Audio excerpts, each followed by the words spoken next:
solution because we have partners like Ma'am Jessica and Sir Roger. They initiated this branch, no?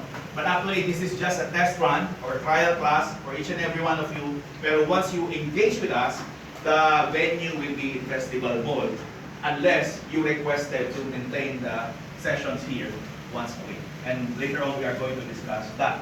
So robotics will be part of our studies. No? And sino may robotics na rito experience sa school? Wala pa? Meron sila? Yan. Part of the robotics is coding and programming, right? Kakastart pa lang. Kakastart. Meron niyang coding. You cannot, make a robot function without creating the commands.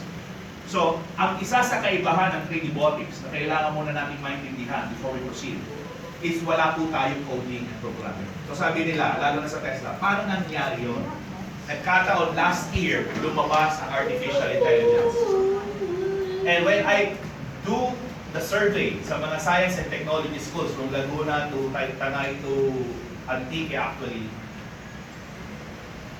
very few children ang mahilig sa coding.